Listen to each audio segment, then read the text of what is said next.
Olá, seja muito bem-vindo ao podcast Favorável. Hoje nós estamos iniciando o primeiro podcast do Direito Favorável. Olha quem está aqui conosco, o professor Josley Soares, juiz de trabalho da RT da 2ª Região, São Paulo, passando aqui por Fortaleza e aproveitando a gente já pegando o professor para trazer para você, bater um bate-papo falando sobre as perspectivas da Justiça do Trabalho para o ano 2024. Eu sempre gosto de dizer que por mais que as pessoas pensem que está acabando o ano, não está acabando, não tem mais nada para 2023, tem muita coisa. Contanto, olha só, terminando o ano aparece quem aqui em Fortaleza e a gente aproveitando já para trazer aqui, para inaugurar, veja, finalizando o ano, Marcelo, por que você não deixou para 2024? Nunca é tarde para ser feliz. Então, está terminando? Ainda há uma perspectiva de coisas boas. Hoje nós estamos iniciando um podcast muito bem com o professor Josley Soares, juiz de trabalho. Josley, uma alegria enorme estar recebendo aqui do Direito Favorável, iniciando hoje o primeiro podcast com assuntos trabalhistas e nós queremos saber da sua visão,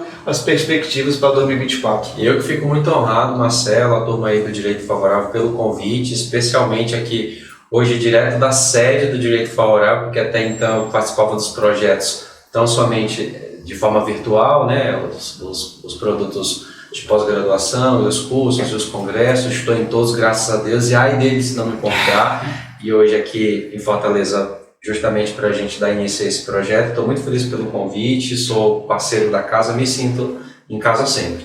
Obrigado, meu amigo. A gente separou aqui umas 45 perguntas, é coisa breve, é coisa rápida, mas a gente gostaria muito de saber a sua opinião. Primeiro ponto, pensando em 2024, a gente sabe que terminando o ano, a gente sempre pensa, como é que vai ser o próximo ano? Como é que vai ser a Justiça do Trabalho? Né? A gente, no passado, ouvia, vai acabar a Justiça do Trabalho, mas a gente vê que não tem como acabar, porque não existe, não tem como não haver empregado e empregador, né? É latente isso, relações de trabalho, e não envolve só a condição também, efetivamente, de empregado e de empregador, mas de toda a relação, né, trabalhista, envolvendo a relação trabalhista, que a gente sabe. E a gente sempre pensa, como é que vai ser agora, então, 2024, a perspectiva da magistratura, né? Eu podendo falar um pouquinho aqui da advocacia, mas principalmente querendo ouvir você.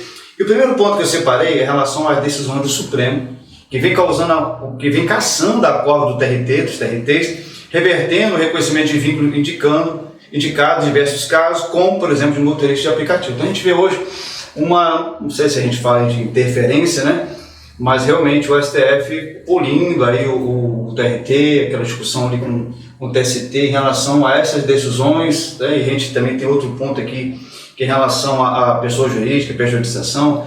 Como é que você vê isso? Como é que você vê isso para 2024 também? Marcelo, antes mesmo de refletir um pouco aqui com o seu público, com os nossos ouvintes, justamente sobre esse caso do Supremo Tribunal Federal, dessas plataformizações, né, a compreensão da plataformização, você mencionava sobre o fim da Justiça do Trabalho, que no passado se comentava. Até hoje esse é um assunto ainda muito que leva muitas reflexões e que a gente vê as pessoas comentando. Aqui e acolá surge uma proposta ou outra de junção da Justiça do Trabalho com a Justiça Federal ou extinção, mas como você bem comentou, a despeito de ser um assunto ainda muito premente, ainda muito presente na comunidade jurídica trabalhista, me parece que não tem qualquer viabilidade. Para você ter uma ideia, eu faço parte do Tribunal da 2ª Região, na capital, e todos os anos há um acréscimo de demanda trabalhista.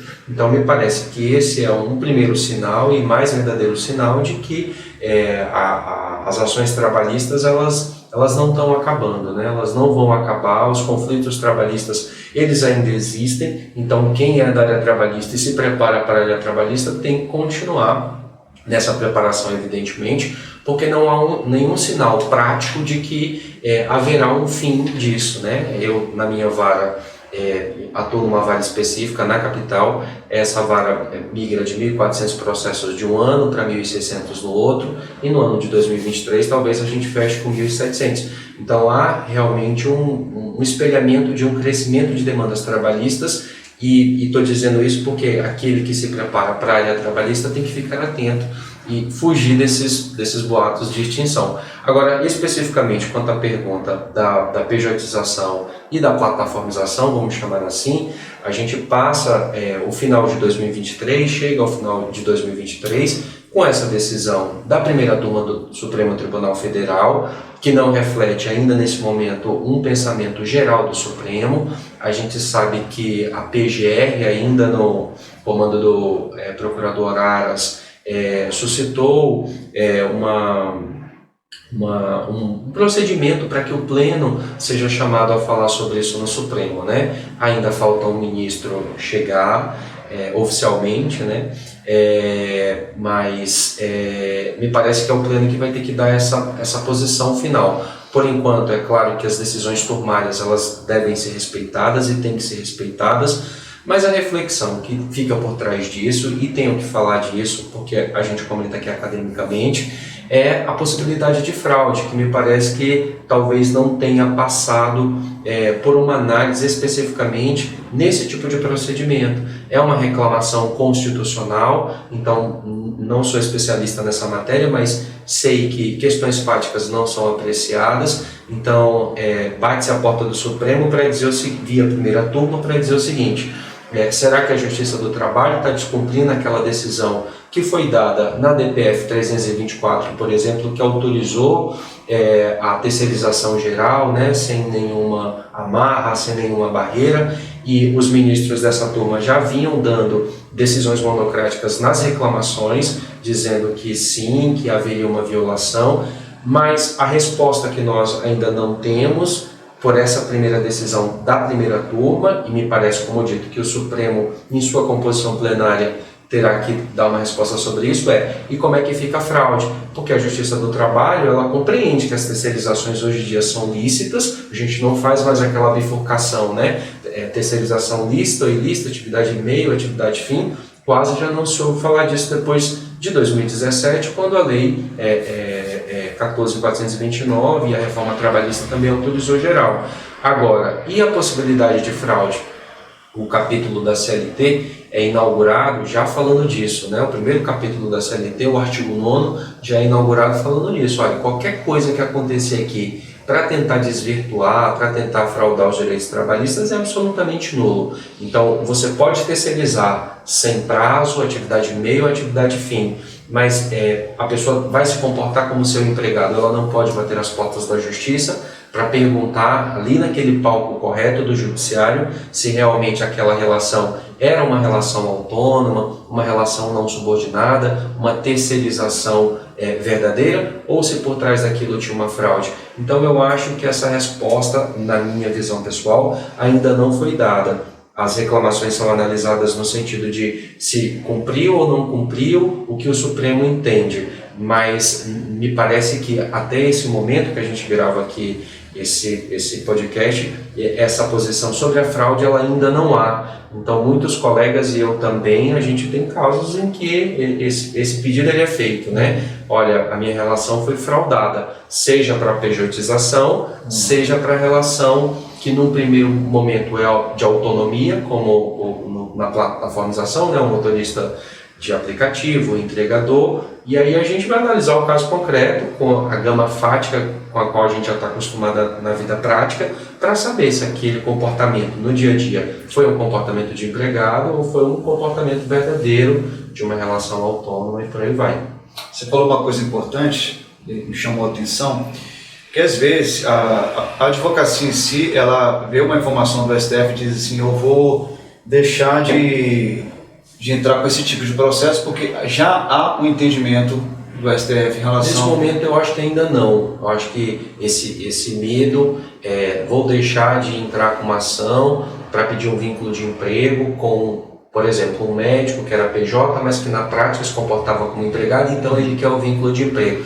Eu acho que essa ação ela tem que ser ajuizada ainda, porque nesse momento ainda é muito prematuro esse entendimento do Supremo. Como eu disse, me parece que é a composição plenária que vai ter que dar uma solução, se se isso tem que ser resolvido realmente via Supremo Tribunal Federal, e falo isso porque tem projeto do Executivo que vai começar a tramitar, né, no Congresso, para tentar regulamentar isso. A gente não sabe se vão tacar um vínculo de emprego lá, mas por hora, se é para resolver via Supremo, me parece que a resolução ainda não está dada. Então essa ação que bate as portas do escritório, elas têm que ser ajuizadas.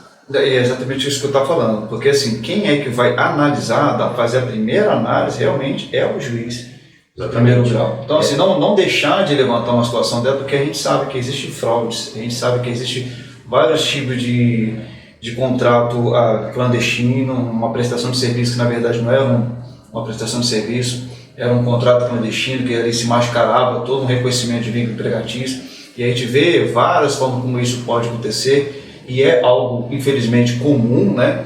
Eu sempre digo, Zolê, porque assim, a gente encerra 2023, dois assuntos, eu queria até ver o que você recebe mais lá em São Paulo, na sua vara, mas 2 assuntos que eu mais recebo aqui no escritório, 2, é o reconhecimento vínculo, ou seja, esse contrato clandestino que a empresa, não vou assinar a tua carteira, tá tudo bem, vou te pagar um valor aqui, mas nada de FGTS, nada de férias, e outra é a rescisão direta, empregado que não quer continuar mais na empresa, porque a empresa está lá, não recolhe a FGTS, atrasa salário, tem vários tipos de problemas, assédio, alguma doença que não foi reconhecida, uma CAT que não foi feita, enfim, então são 2 assuntos que batem muito na porta da advocacia, principalmente aqui no meu escritório. É uma coisa latente, que a gente sabe que isso não para, né? A gente sabe que também é pesado para o empregador o encargo social, é um fato, mas também, em contrapartida, é um direito também do empregado, um direito básico, dele ter uma garantia, de ter a carteira assinada, de ter o reconhecimento para fins previdenciários lá na frente, ele se resguardar, porque aí sabe que a idade vem chegando, né? A vida passa rápido, as coisas passam rápido, e não há garantia nenhuma. De repente o cara trabalhou 15 anos numa empresa e sai recebendo ali de repente um acordo ali de 5, 6 mil reais e não tem pelo menos ali um reconhecimento de vínculo já para garantir um tempo dele, né, da previdência e buscar outros direitos que ele tem. Então são assuntos que o judiciário tem que estar analisando, né? Então a gente vê essas situações que a gente enfrenta hoje. E na sua vara, o que você tem mais recebido lá? O que você tem? Oficialmente, me parece que as tabelas que controlam isso, por conta dos sistemas, IGEST, PJE, me parece que, somando todos os tribunais, o maior pedido é de verba rescisória, que não deixa de ser proveniente de pedido de rescisão indireta, né? Também como você colocou. Mas em termos práticos, assim, analisando só minha atuação, eu ficaria com esses 2 que você mencionou mesmo, rescisão indireta, pedido de vínculo, acrescentaria um outro pedido muito comum,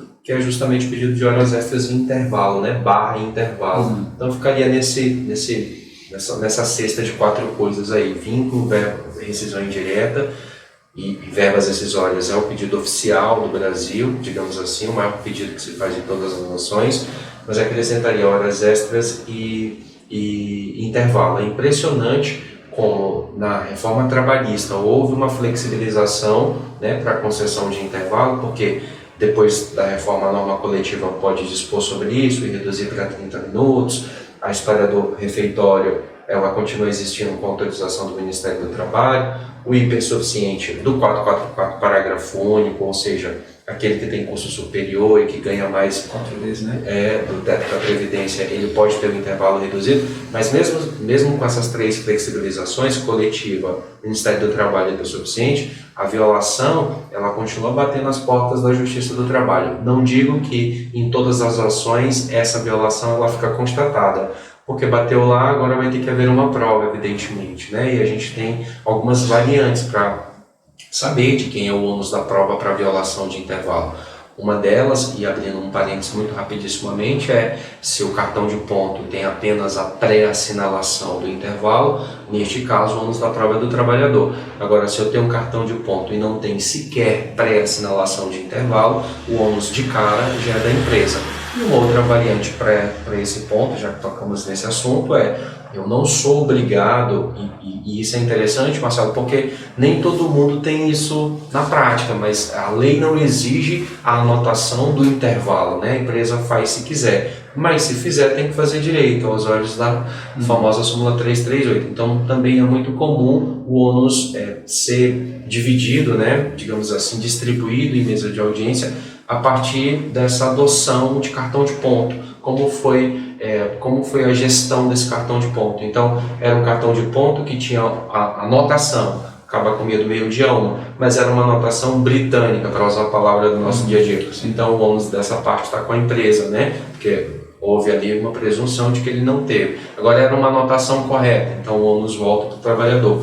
Então, fechando esse parênteses do ônus, o intervalo é um pedido que é muito feito e eu quis compartilhar aqui, que fica impressionado, porque mesmo com as mitigações do pós-reforma de 17, esse ainda é um pedido que está em quase todas as ações, eu diria. A gente está o dia inteiro não, uma brincadeira, mas a gente está quase todos os dias com esse pedido posto lá nas ações, as pessoas batem a porta. O que também faz a gente refletir sobre a necessidade de preocupação com a saúde do trabalhador, porque a gente também não pode se esquecer que o intervalo não é uma benesse que foi concedida porque o empregador é bonzinho, né? Há estudos que isso contribui para a saúde do trabalhador. Não à toa a CLT fala que é para revigoramento físico e mental, né? Não é só para comer, é para alimentação e descanso. Então quem trabalha no escritório, talvez ao meio-dia não esteja tão cansado, mas o cabo que carrega caminhão e descarrega ao meio-dia, ele já está, talvez não, ele já está necessitando de uma pausa para revigoramento.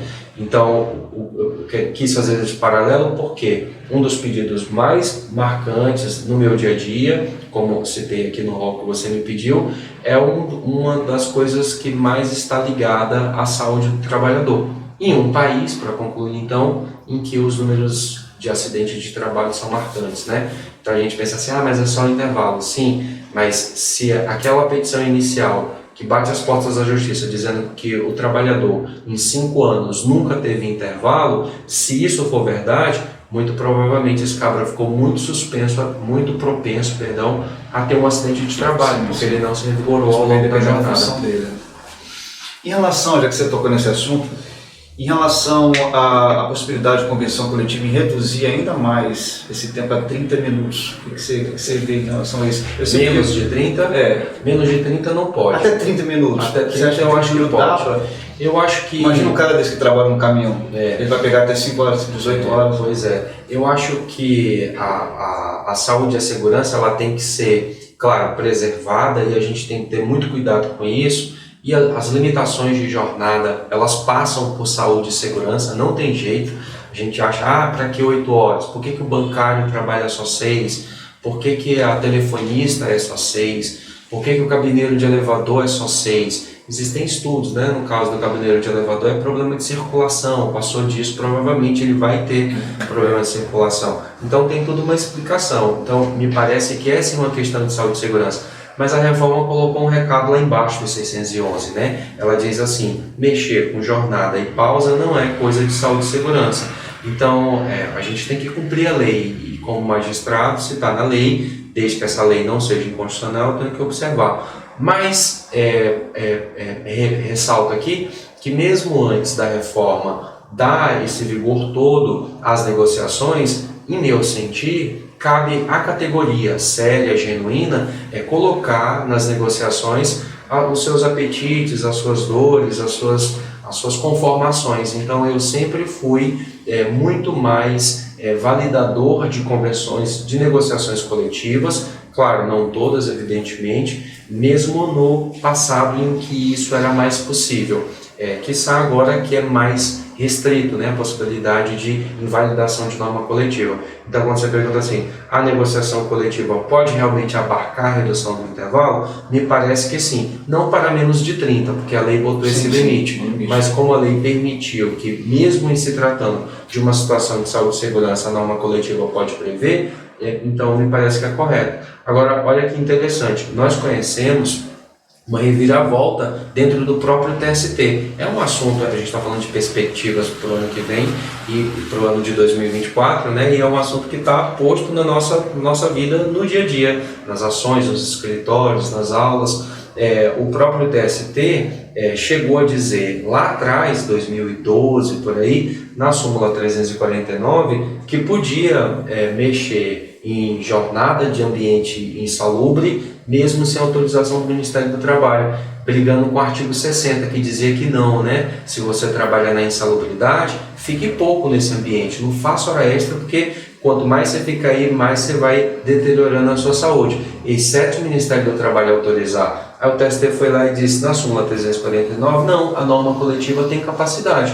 para ver isso, né? Estou fazendo esse, e depois teve que cancelar a súmula, e hoje com a reforma a gente sabe que pode, o 60 dá essa possibilidade para a norma coletiva, mas fiz esse paralelo com o ambiente insalubre porque é uma questão de saúde e segurança também, que era o que mantinha a súmula 437, né? A antiga OJ 307, que dizia, Deus o livre mexer em tempo de intervalo do trabalhador. Nunca, isso é uma questão de saúde e segurança. Por que o TST tem tanto cuidado com isso, né? Tinha tanto cuidado na súmula 437? Justamente porque é uma questão de saúde e segurança.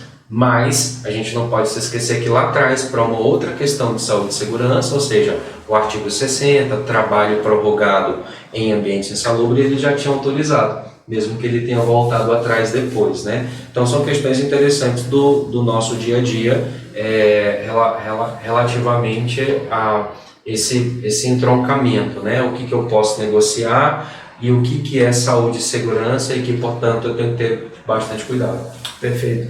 Vou até falar um pouquinho desse da mudança aqui do nosso painel. A gente colocou com um tempo curto e na sequência aqui a gente acabou colocando algumas imagens sem querer que a gente não tinha visto, e aí sozinho o computador está puxando. Os segredos. Suas imagens. Mas na verdade isso aqui é a nossa audiência trabalhista que está passando aqui. Eu participei. Então, querendo ou não, mensagem subliminar para você aí que ainda não assistiu a audiência trabalhista que nós fizemos. Eu estava pensando uma coisa aqui, em relação, só para você analisar aqui, finalzinho de 2023, em relação a acordos trabalhistas. O que eu estava pensando? O advogado, quando ele recebe um cliente, ele não pensa a princípio em acordo. Ele pensa em montar toda a reclamação trabalhista, ele, principalmente naquele momento do atendimento, ele pensa na instrução. Então ele vai pensar, tem testemunha, tem isso, o que a gente tem de prova, o que o outro lado pode apresentar. Então ele prepara tudo isso para chegar naquele momento. E ele também pensa assim, se tudo der errado, o recurso, o que eu vou... Então assim, o advogado ele pensa, 2 pontos principal, instrução e depois recorrer, né? Mas chega um momento que o advogado vai decidir fazer um acordo. Eu queria perguntar exatamente para você, o que você tem visto, analisado, principalmente em 2023, qual é o grande motivo? A gente sabe que, não vamos entrar no mérito, naquele negócio não vai entrar no mérito, mas a gente acaba falando um pouco do mérito. Inclusive, há até esse entendimento que não tem como discutir acordo sem falar um pouquinho do mérito que seja, né? Eu sempre falo assim, eu não quero entrar no mérito, mas eu sempre gosto de dizer assim, né? Não quero, mas deixa eu só explicar por que eu estou chegando nesse valor. Porque não adianta, né? Uma vez acontece os vídeos, você dá um valor. Não tem como dar um valor, falar, estou chegando a tal, porque ela está pedindo isso, isso aqui eu estou comprovando que eu paguei. Então eu acho que eu entendo que ele tem direito a isso, então é viável, né? Mas assim, a minha pergunta é, o que você tem visto, por que a grande maioria das partes, dos advogados, tem efetivamente buscado entrar em acordo? Por quê? Porque de repente eles analisam bem o risco, de repente é uma ação que envolve risco mesmo para as partes, ou você, de repente, já olhou o processo e disse, o risco é totalmente desse aqui, mas esse que abriu mão de buscar a prova dele. O que você consegue analisar em relação aos acordos que têm sido realizados? É bem desafiador ter essa conclusão, essa resposta. Dentro da minha cabeça aqui, Não, mas o que eu posso dizer a você é que é correta a análise do risco do processo, porque a gente tem um processo trabalhista que é cumulativo por sua própria essência e, portanto, terá uma carga fática muito grande. Então, muitas vezes, eu já fui advogado, você é advogado, você sabe que quem está no subjacente dos polos, ativo e passivo da demanda trabalhista, vai ter expectativas, né? O trabalhador, quando ele vê ali aquele valor de causa, que pela reforma deveria ter ficado mais sério, mas talvez não tenha ficado tão sério assim, e falou sério no sentido de refletir realmente a expectativa que pode sair do processo, né, em razão da estimativa que agora é obrigatória, mas quando ele vê aquele valor de causa de 200 mil, de 300 mil, provavelmente ele não queira aceitar uma sugestão de juízo que já analisou ali o risco, porque já viu a defesa e está no PJE, na hora que ele faz essa sugestão, de 3 mil, de 4 mil. Então é difícil saber qual é o ponto de partida para se fazer um acordo. Mas, como você bem colocou, acredito que a análise do risco para cada parte é uma premissa que é inafastável. Eu tenho dito e digo aqui para os nossos alunos da nossa pós negocial, que até você que dá aula de acordo, que eu sei, que não é correto começar uma instrução processual trabalhista em que há uma expectativa muito grande, né, de horas extras, 5 anos de horas extras, danos morais, intervalo, equiparação, sem se embasar na disponibilidade de prova que eu tenho. Então eu fico pensando que muitas vezes as propostas elas são recusadas sem esse funil, sem essa peneira, sem esse crivo da prova disponível. Isso acontece todos os dias e é impressionante. E eu fico muito impressionado com isso, porque é muito comum a empresa dizer: ofereço 10 mil reais por um processo em que ela está sendo acusada de não pagar 5 anos de horas extras, 2 horas extras. Então essa conta vai ficar muito alta. No primeiro momento você fala: não cabe, não paga 10 mil reais.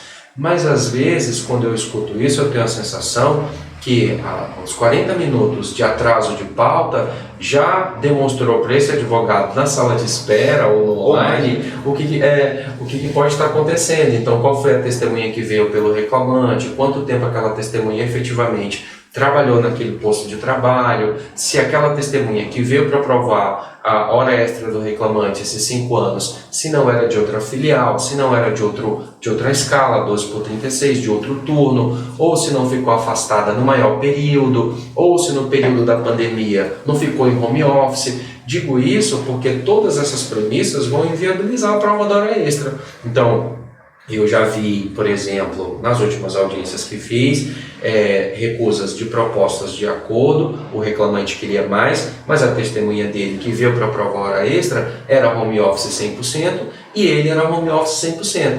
Então eu fico impressionado quando eu vejo isso, porque quem fez esse cálculo, né? Quem deixou passar isso? Quem não, né? Um valor razoável, e eu dei o exemplo dos 10 mil, estaria excelente num caso como esse, porque muito provavelmente esse juiz, e falo assim de forma geral, terá dificuldade de dar essa procedência porque é uma testemunha que não estava ali na casa do cara vendo, né? Sim. Essa prova ela já começa de cara apenas como uma prova indiciária. Quem quiser valorar essa prova testemunhal, vai ter que ter um esforço muito grande. É diferente de uma testemunha que trabalha lado a lado que diz que eu vi todo dia, a gente ia embora 8 horas da noite e não recebia. O cartão está todo falso. Então, não sei qual é a premissa oficial que leva as pessoas a se conciliarem, mas acho que passa por isso também a disponibilidade de prova. Agora, uma percepção pessoal minha, acho que dentro dessa conclusão também tem as pessoas falarem, pode parecer um pouco ingênuo, mas me parece, especialmente nas audiências presenciais, e retomei elas agora, agora não, em 2023, quando você dá voz para as pessoas, me parece que você fica mais próximo da conciliação.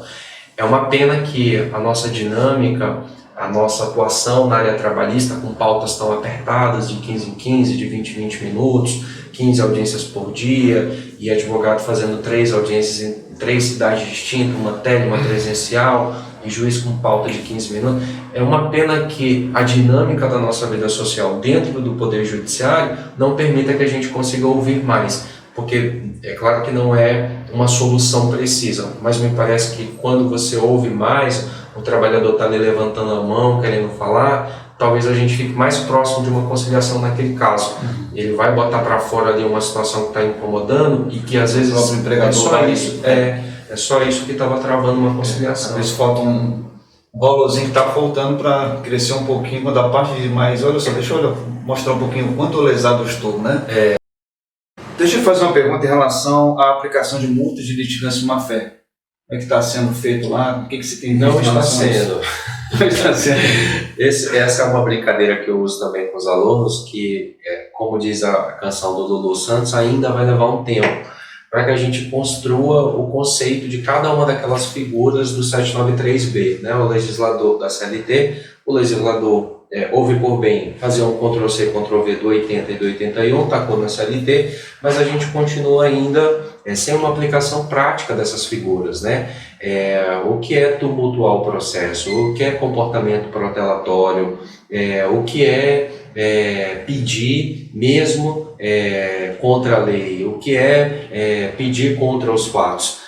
Muitas vezes a sensação que você tem é que aquele que perdeu a demanda, ele alterou os fatos, e lá está escrito, né, alterar a verdade dos fatos. Então, quando você, reclamante, vem e fala que fazer horas extras não consegue comprovar e perdeu, está alterando a verdade dos fatos e, portanto, merece uma improcedência de cara, então há uma linha muito tênue nesses conceitos todos, de maneira que a primeira instância, me parece, se esforça muito para aplicar isso em termos práticos, especialmente na parte processual, como por exemplo nas audiências. Talvez despachos ao longo do processo é mais difícil, haver uma condenação em litigância, na sentença nem sempre. Eu acho que isso é uma coisa muito mais de audiência, né, na minha visão.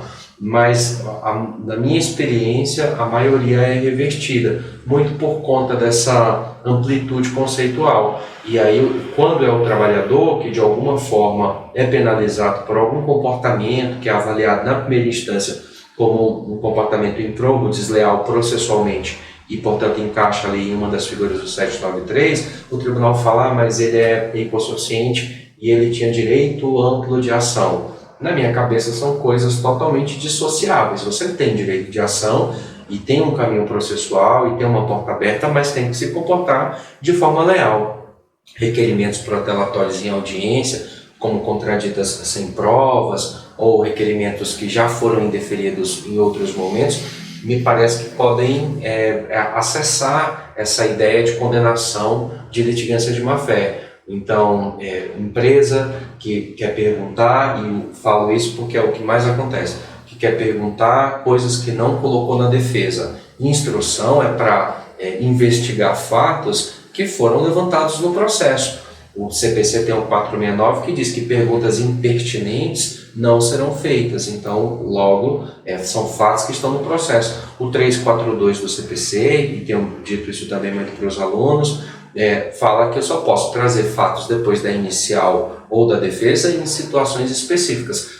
Não está falando no dia da audiência, surpresa, né? Eu vou tirar uma carta da manga e vou sacar lá. Essa pergunta tem que ser indeferida. Mas a gente se acostumou, talvez, a tentar buscar a verdade real e tentar permitir a maior prova possível. Então, quando há um juiz um pouco mais formalista que diz, não, mas isso não está no processo, essa parte fática não foi descrita nem na inicial e nem na defesa, né? Não há um fato impeditivo, modificativo, extintivo, nem direto que remeta a isso. Então, me parece que essa pergunta não vai ser feita. Há uma insistência muito grande em cima disso. E aí eu acho que esse é um exemplo clássico em que a litigância de má-fé poderia acontecer.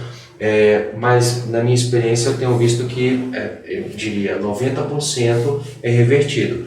Em meu sentir, por conta de uma amplitude muito grande conceitual. Ainda nós não temos, né, uma consolidação do que é cada figura, eu acho. Talvez mesmo o cível não tenha. Eu tenho um texto no Jota, eu acho, nem está aí na internet, que eu escrevi sobre isso assim que saiu a reforma trabalhista, né? Quando veio esse Ctrl-C, Ctrl-V para cá, e fiz uma pesquisa, e mesmo lá, ainda a sensação que tive naquele momento é que não há ainda uma consolidação de conceitos, né, do que é cada figura para que eu possa aplicar a litigância de má-fé. Mas assim, objetivamente, a primeira instância tem aplicado, mas isso na segunda instância e TST me parece que tem sido revertido, e isso impede uma consolidação do conceito, né? Perfeito. A gente já está chegando já ao finalzinho do podcast, mas deixa eu só perguntar, eu não perguntei o 467, como é que você vê a aplicação do artigo 467, essa multa que a gente tão fala do 467? Então, eu sempre fui partidário de que ela deve ser noticiada na inicial e com estimativas, e que o juiz ele não pode dar de ofício, né? Mas a gente tem autores brilhantes, se não me engano, salvo engano, o professor Maurício Schiavo, que diz que isso pode incidir, inclusive de ofício, por ser uma questão de ordem pública, né? É como quem diz assim, a inicial não poderia prever que em primeira audiência as verbas incontroversas não seriam pagas pela empresa. Então, se isso aconteceu, ela sabe que na sentença vai vir de brinde para o autor um 467 mesmo sem pedido. Mas, nos meus casos, e me parece que esse é um pensamento correto, né? Claro que isso é bastante divergente, me parece que tem que haver pedido e com estimativas das verbas que você inicial entende como incontroversa. Então você vai me dizer o que é incontroverso no momento da inicial e sobre isso haverá essa multa do 467. A aplicação da sentença? E isso na sentença, Agora, isso me parece não é algo que cause um medo nas empresas. Eu nunca vi alguém se impressionar com o multa do 467. Eu não vejo nem os advogados. Na minha experiência, os advogados falando, olha, vai ter um 467 aqui, se não fizer um acordo agora, ou se não pagar. Eu sou de 2012, né, ingresso na Massacre em 2012, talvez no primeiro ano, nos primeiros anos de carreira, que eu me lembre, não sei porquê, mas eu tenho essas recordações, havia alguém que dizia, olha, eu quero consignar aqui um cheque, que é o que a empresa entendo como incontroverso, para me livrar do 467. Mas de lá para cá nunca mais eu vi. Eu acho que se em 11 anos de carreira eu vi isso 3 ou 4 vezes é muito. A empresa consignando em juízo ou dando ali em cheque, em pagamento, só uma parte que ela entende que é verba incontroversa para fugir do 467. Ou seja, não há um temor, me parece, face dessa multa. Né? Perfeito. Eu separei aqui umas 500 perguntas. Pode fazer, eu estou à disposição do direito já dá a tua hora aqui. Em relação aos erros mais comuns que acontecem no dia de trabalho, o que você tem visto? Eu vou apontar, e gostaria que você apontasse também. Eu vou colocar aqui, por exemplo, 2 que eu acho que é gritante, porque eu também, não só como advogado, como professor, quando eu posso, eu gosto de sentar e ficar lá atrás, quando tem aquelas cadeirinhas, para ficar olhando o que a galera está falando, o que a galera está pedindo ou não, até para anotar para minhas aulas, né? Para o que está acontecendo aqui? O pessoal está protestando, o pessoal não está, o que está aí? Eu fico ali acompanhando, a gente, né? Sempre quando eu chego um pouco antes, já falei com todo mundo, estou pronto para a audiência, eu gosto de assistir. E aí eu queria saber de você, antes de eu falar, o que você acha que tem acontecido? Marcelo, esse ponto aqui é o ponto que realmente o pessoal deixa de fazer. Eu acho, talvez eu tenha antecipado, que é justamente esse cálculo quanto à prova disponível. O risco, isso impacta a audiência assim sobremaneira.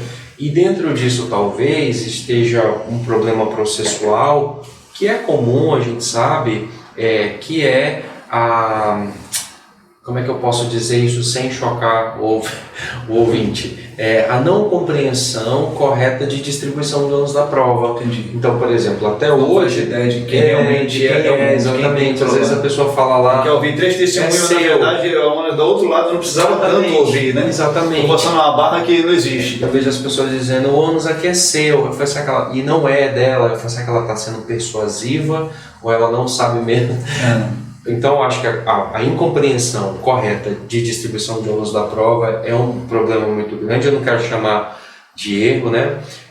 Mas é um problema muito grande e talvez a ausência de cálculo de disponibilidade de prova. Então, eu identifiquei que o ônus é meu, como, por exemplo, num pedido de danos morais ou num pedido de equiparação salarial, qual é a prova que eu tenho disponível?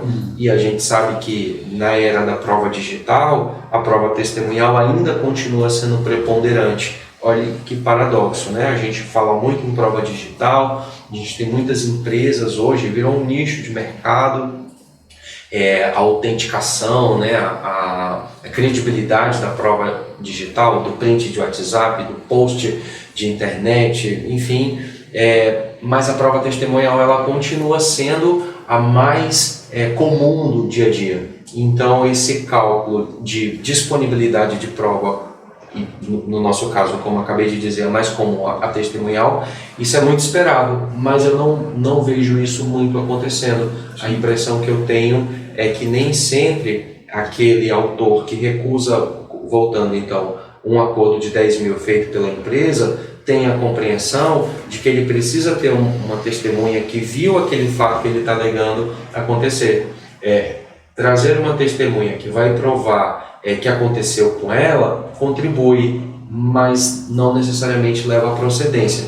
Então, um problema muito comum, eu diria que é justamente esse, a ausência de cálculo da quantidade de prova que eu tenho disponível. Então, se eu peço 2 anos de horas extras, eu preciso de uma prova que cubra esse período de 2 anos. Se eu peço danos morais porque fui xingado no dia da minha rescisão, eu preciso de uma testemunha que tenha visto esse xingamento no dia da rescisão e não uma testemunha que também foi xingada no dia da rescisão dela. Isso pode contribuir se houver outros elementos, mas isso não necessariamente vai levar à procedência. Então isso é uma coisa. E uma segunda coisa, que já mencionei, uma correta compreensão de quem é o ônus, de quem é o ônus da prova. Nem sempre, no meu sentir, o autor consegue captar que aquilo era ônus dele. Nem sempre a empresa também consegue captar que aquilo era ônus dela. A gente falou de vínculo, então só para o ouvinte agora ter um exemplo prático, que gosto muito da parte prática, né? Vínculo de emprego. Isso é assim desde que o mundo é mundo. Se a defesa, e é por isso que a gente precisa da defesa, assume a prestação de serviços, a compreensão do TST, e repare, não está na lei. E eu tenho dito até que talvez com essas decisões novas do Supremo isso pode se transformar. Mas é só uma reflexão. Mas a compreensão do Supremo do TST se você assumiu prestação de serviço, a gente vai presumir que ele é empregado. E só um parênteses, por que eu acho que isso pode se transformar? Porque o Supremo tem dito, o vínculo de emprego não é a única relação que pode ser a vida no Brasil, né? Podem haver outros vínculos, outras relações, e é por isso que ele tem caçado o vínculo de emprego. Então não sei se essa presunção que a gente tem aqui vai se manter mais para frente. Mas enfim, fecha esse parênteses. Hoje continua assim. O TST entende que se eu assumir na defesa a prestação de serviço do Cabra, cabe a mim dizer que não foi vínculo de emprego, senão é dado como certo. E muitas vezes a empresa, nesse tipo de pedido em que ela já assumiu o vínculo, a prestação de serviços, mas nega até a morte que não foi vínculo de emprego, quando ela vê que o trabalhador está sem testemunha, ela fala, o senhor está sem testemunha? Então eu vou dispensar as minhas. Eu não posso dizer, não, pelo amor de Deus, não dispensa as suas porque o ônus é seu. Não, encerrou, acabou. E o cabo acabou de ganhar o vínculo de emprego. Então esse é um cálculo inexato, né, que eu estava mencionando aqui, de distribuição de ônus da prova. É igual horas extras. O 62, um outro exemplo prático, o artigo 62 fala dos excluídos. Então, o chefe com amplos poderes de mando e gestão, o home office, um pouco menos na prática, mas e o trabalho externo. Então, se eu digo, olha, eu trabalhava das 8 às 20 da noite, mas não recebia horas extras, e a empresa fala, de fato, era das 8 às 20, mas ele era externo, ele está lá no 62, ele tinha uma jornada incompatível com o controle, eu não controlava, então ele não tem direito às horas extras. Tá certo, então me demonstra que você tinha isso. Aí quando chega, você trouxe esse fato impeditivo do direito dele às horas extras, confirmando muitas vezes inclusive a jornada das 8 às 20, né? Então, quando ela chega na audiência, essa defesa chega na audiência aqui e vê que o trabalhador está sem testemunha, é muito comum, pelo menos na minha prática, essa defesa falar, então eu vou dispensar as minhas, trouxe uma Kombi lotada de testemunha, mas eu vou dispensar. E muitas vezes eu vou ficar com a vontade de falar, não dispensa pelas 5 chagas de Cristo. Então essa incompreensão, me parece, incorreta de distribuição de ônus da prova talvez seja um grande problema das audiências. Perfeito. Deixa eu fazer aqui a última pergunta, a derradeira, para a gente estar encerrando aqui. Eu recebi uma ligação esses dias, a pessoa disse assim, Marcelo, a reclamada não veio, eu achei melhor nem entrar na sala, eu fui embora. Eu apresentei a contestação lá, mas eu fui embora, entrei. Não, o advogado está reclamando. Ele disse assim, eu nem entrei, a reclamada não veio, rapaz, não veio, eu nem entrei. Eu falei assim, você conhece os efeitos da revelia? Sabe, eu ouvi falar em revelia? Você sabe que você era para ter entrado? E a reforma trouxe uma solução para esse caso. Mas o advogado tem que estar presente ou não? Pois ele eu falei, você era para ter entrado. Eu falei, você juntou a defesa, beleza, mas você deixou de entrar. Porque um ponto mesmo se o cliente voltou, entre. Está do lado do reclamante, entre, peça excelência, deve ter acontecido uma coisa, o cara morreu pelo caminho, me dá um prazo para justificar esse negócio aqui. Reclamar a mesma coisa. E aí tem uns efeitos da rebelião, o advogado sequer entrou na sala de audiência. A reforma, me lembro agora que você mencionou isso, trouxe, me parece que uma pequena solução, vamos dizer assim, para este caso. Porque se o advogado vai e o cliente não vai, o réu, antigamente eu não recebia defesa, né? Súmula 122 era interpretada no sentido de que eu não tinha que receber essa defesa. Seja no processo de papel, para quem me ouve agora se pegou essa época, seja já no PJE, mesmo que ela tivesse sido postada hoje de manhã, ontem à tarde, ela não ia ser aceita. Mas a reforma trouxe no 844 que se o advogado tem procuração e compareceu, revelia haverá. A consequência, ou seja, presunção fática quanto à matéria da inicial haverá, que é a consequência majoritária da revelia. But a defesa que você traz pode mitigar o estrago disso. Porque, por exemplo, se é um pedido de pagamento vai de ser verba variado, rescisória e você trouxe um recibo, esse recibo agora ele vai ser usado para mitigar. Então, eu fui revel, eu que não fui na audiência, só foi você, meu advogado, sou confesso quanto não pagamento das verbas rescisórias, mas você, advogado, levou a defesa com um recibo de verbas rescisórias. Antes de 2017, esse recibo não seria analisado. Hoje ele tem que ser analisado. E digo mais, a súmula 74, ela diz assim, o revel, ele não pode produzir, o confesso, né? Então serve para o autor, enfim, não pode produzir provas a partir dali. Então, se eu sou revel e confesso, eu posso até usar as provas que já estão no processo produzidas antes da minha revelia e confissão para mitigar o estrago dessa confissão presumida, né? Porque é meramente relativa. Então, o que tiver ali pode ser usado, um laudo, um documento, mas eu não posso produzir provas depois.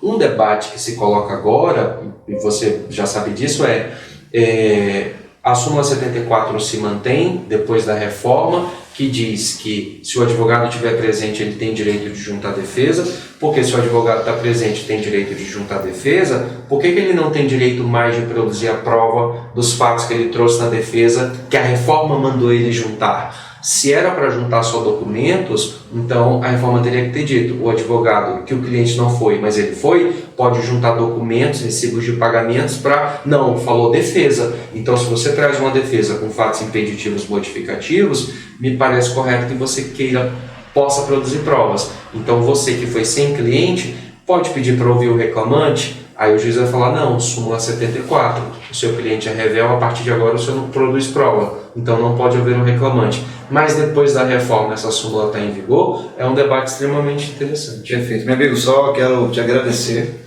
pela oportunidade, treinando aqui o primeiro podcast de Direito Alvará. Vamos também colocar o pessoal a ouvir no Spotify e outros aplicativos.